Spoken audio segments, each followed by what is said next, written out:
All right. Things looking up for us in the They stars? are. We have an eclipse. Where? We have a solar eclipse today. It's the new solar eclipses are always new moons. It's the new moon in Gemini. And it's the companion eclipse to the first one that started December 21st. So for all of our listeners, kind of stuff that you began the week before Christmas begins to come into focus now. And I thought I would specifically tell them what area they can expect that in because of this eclipse in Gemini. Get it?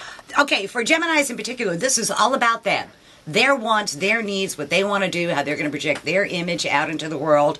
It's a breaking free, it's a starting over, and the things they put into effect over the next 2 weeks will probably come to be starting in January of 2012. So it's the kind of thing where you want to plant a seed now that you expect to grow in the new year.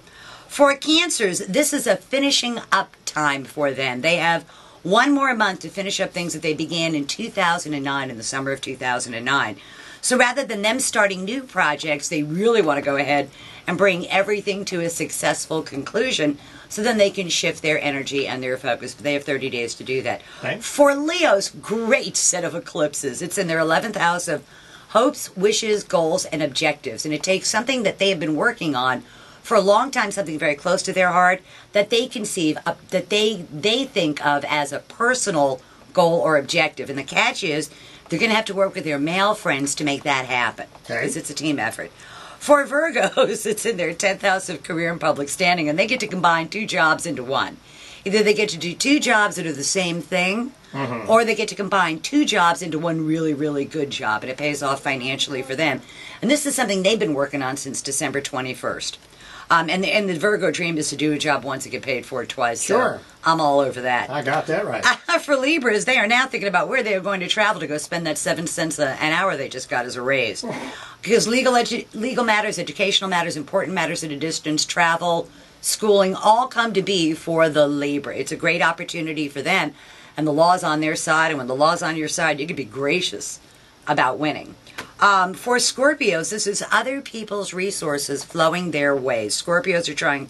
This is not an earned income kind of thing. This is an unearned income kind of a thing. And something new comes to light that helps the Scorpio heal in their psyche, inside their head. Gotcha. For Sagittarians, it's in their 7th house of public relations and open enemies.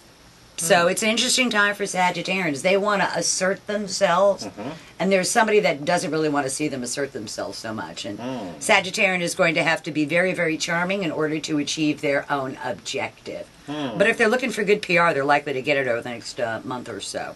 Okay. For Capricorns, it's in their 6th house of work. They need to get a job. And actually what they could do, a lot of Capricorns have 2 part-time jobs. Yeah. They get to combine them into one good full-time job. And the other thing is some kind of obstacle that had been in their way for career progression gets out of their way. And the Capricorn doesn't have to do anything to do it. It just occurs. For Aquarians, they're going to have the best time with this eclipse. It's in their 5th house of love affairs, children, amusements, pleasures, sports, all of that stuff. And it is a very entertaining time for Aquarians and a very fertile time for Aquarians in every sense of the word, both in a physical and an esoteric sense. They can take a child of their mind and give birth to that as well. Okay. For Pisces, it is in their 4th house of home. Pisces have some sort of pressing matter in their home that they've been trying to deal with since December, and somehow over the next 15 days or so, they finally get a solution to that home problem, is my guess for that. And for them, it brings a peace at home they haven't had. For Aries, it's in their 3rd house of day-to-day living, and it means contracts, negotiations, agreements, and very effective communications. To all Aries, try and find a way to use 3rd millennium communications and technology to make your day-to-day living easier. I know I'm launching an iPhone app. So I was just laughing when I saw that. For Tauruses, they are going to make money. Taurus has spent the last 2 or 3 years making money for everybody other than themselves. And they've had it with that. And now they want to take their own efforts.